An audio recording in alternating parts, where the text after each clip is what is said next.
Hi friends, எல்லோரும் எப்படி இருக்கீங்க? Welcome to A2K lifestyle TVR. இன்றைக்கி அன்னையர் தினம். எல்லோரும் அவங்கவுங்களோட அம்மாவுக்கு அன்னையர் தின வாழ்த்துக்கள் சொன்னீங்களா?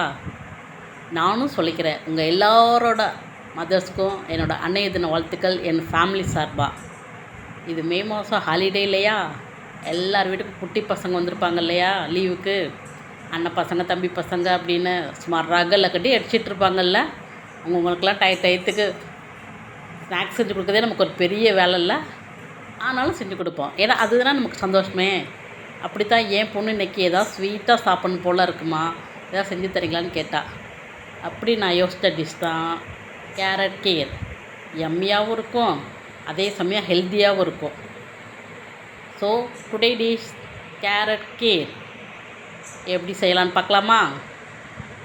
அதுக்கு தேவையான பொருட்கள் carrot, cashew nut, milk, sugar, milk might எல்லாமே. ஓகேவா? அடுத்து எப்படி செய்யலான்னு பார்க்கலாமா? கேரட்டை நல்லா கழுவி தோல் சீவி இந்த மாதிரி எடுத்து வச்சுக்கோங்க. அடுத்து ஸ்டவ்வில் ஒரு அடிகனமான பாத்திரத்தை எடுத்து வச்சு அதில் 200 பால் சேர்த்துக்கோங்க. ஏன்னா நான் வந்து 1/4 கிலோ கேரட் தான் எடுத்துக்கிட்டேன். ஸோ 200 பால் எடுத்துக்கிட்டால் போதும். காய்ச்சின பாலாக இருந்தால் லைட்டாக சூடானா போதும். காய்ச்சாத பாலாக இருந்தால் நல்லா காய்ச்சி வடிகட்டி எடுத்துக்கோங்க. 200 பால் ஊற்றி அது ஒரு மிதமான சூடுக்கு வந்தோடனே, கொஞ்சம் நல்லா சூடானோடனே அதுலேயே கேரட் போடணும். கேரட்டை அதில் போட்டு அந்த பாலுலேயே கேரட் நல்லா வேகணும். ஒரு 10 நிமிஷம் போதும்.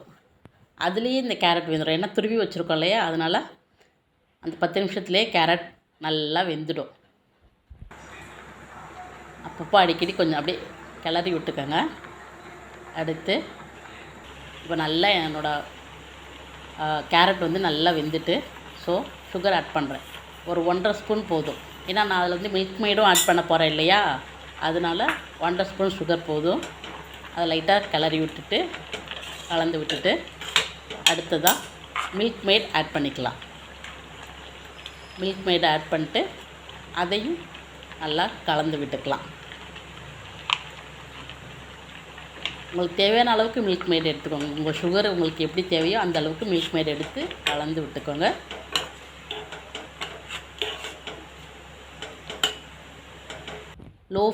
கொஞ்சம் லோ ஃப்ளேமில் வச்சுக்கோங்க. அடுத்ததாக இன்னொரு பாத்திரத்தை எடுத்து அதில் ஒரு டேபிள் ஸ்பூன் அளவுக்கு நெய் விட்டு, இப்போ அதில் கொஞ்சம் வந்து முந்திரியும் பாதாமும் ஃப்ரை பண்ணிக்கணும்.